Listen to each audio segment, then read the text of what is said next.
दोस्तों, आप जिस चीज को खरीद सकते हैं इसका मतलब ये नहीं कि आपको उसे खरीद ही लेना चाहिए। किसी बेवकूफ शराबी की तरह कभी पैसे खर्च मत करिए। मैंने ये गलती शुरू में की। ये बात है कोई 2007 के आसपास की। 8-10 लाख रुपए महीना कमाना शुरू कर चुका था मैं। 1 साल के बाद इनकम टैक्स रिटर्न भरनी थी। तो सीए ने कहा कि बेटा आपको इतना टैक्स भरना है। तो मैंने कहा मेरे पास तो पैसे ही नहीं है। बोला आपने इतना कमाया, कहाँ गया? मैंने बोला मुझे मालूम ही नहीं।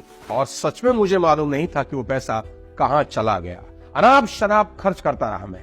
मेरे सीए ने कहा आपने 3 गुना ज्यादा कमाया है और आपके पास पैसा नहीं है। अब तुम्हें और कमाना होगा ताकि टैक्स भर सको। और फिर मेरे सीए ने मेरी आंखों में झांकते हुए कहा बेटा होश में आ जाओ। मैंने तुम्हारे जैसे कितने फन्ने खाओं को फना होते हुए देखा है। तुम अपनी ही मेहनत की कमाई किसी बेवकूफ की तरह खर्च कर रहे हो और तुम्हें ही नहीं पता तुम्हारा पैसा कहाँ है। अगर ऐसे ही चलता रहा तो बेटे अपनी कब्र खुद खोद लोगे एक दिन। मेरे सीए ने उस दिन मुझे एक छोटी सी सलाह दी।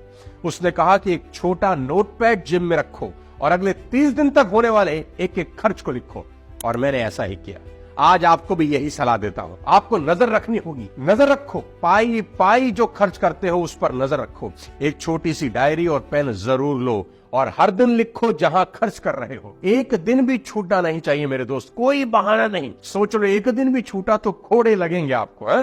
मेरे कहने से सिर्फ 1 महीना करके देखो। 1 महीने के बाद तुम्हारे पास तुम्हारी लाइफ का एक फाइनेंशियल एक्सरे होगा जिसे आप अपनी प्रायोरिटी के हिसाब से सुधार सकते हैं।